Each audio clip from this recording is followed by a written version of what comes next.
Hi everyone, how are you? Nina Impala here from Tutoring for the Spirit. I wanted to talk to you today about death, which is what I always talk about pretty much, but the most important thing that's kind of been flowing through me.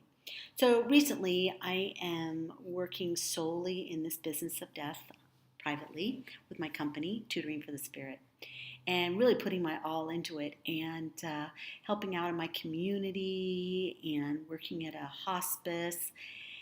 And I guess I've been doing this a long time because it really still surprises me how much people don't want to know about death, don't want to talk about death.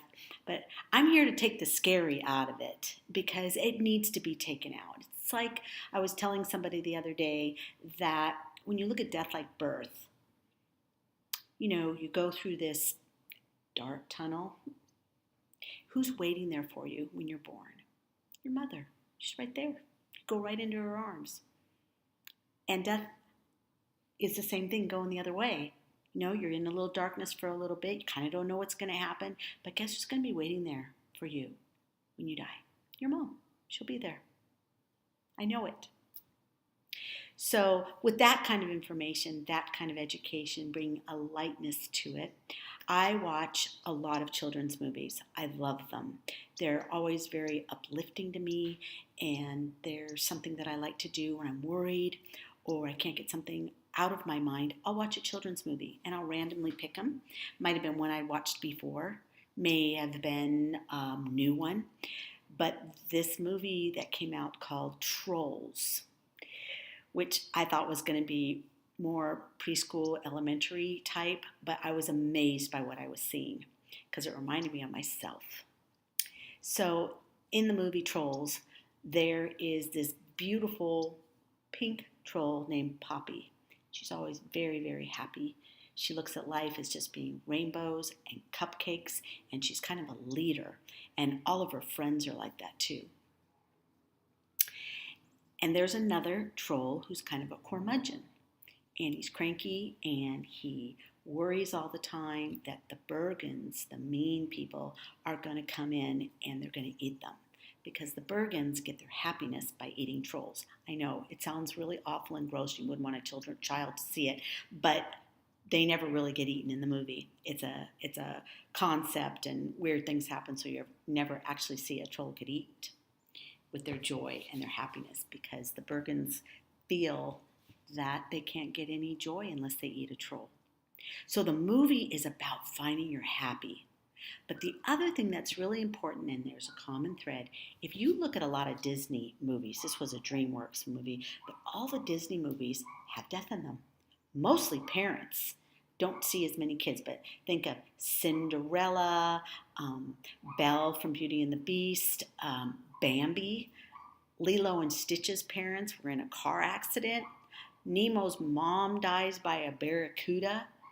And in another one, there was one were killed in a shipwreck. So I think that might have been, was that Ocean 1, 2? I can't remember right now. I'm sorry. But anyways, you get my picture. You know that there's all these movies that were teaching children about death and how they work through death, right?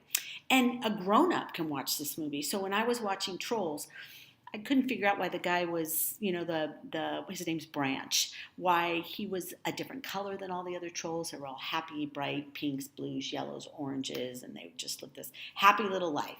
The little giraffe troll pooped cupcakes when he got scared.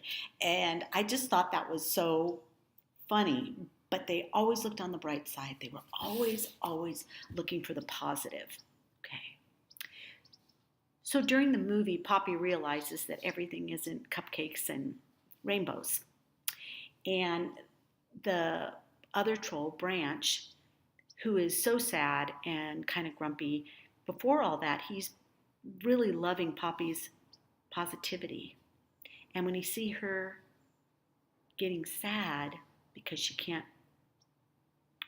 rescue all of her friends, which is what the movie's about, from the Bergens, she gets really sad, like she let everybody down, which brought up joy in Branch. So If I go deeper into this, I can look at it as grief. And if you watch any Disney movie, you're going to see how people work through their grief. Isn't that interesting? So Branch finds his way when he sees somebody get as sad as him. Her color starts to change, the pink starts to go away. She starts giving up on being positive about life, which was really disturbing to Branch. And that's how he heals his own grief and he finds his joy. So when you're looking at grief in life, or you're looking at people that are grieving in your life and they've lost their joy and they can't find their way, what usually makes people feel better? Helping other people. That's where we get our joy from.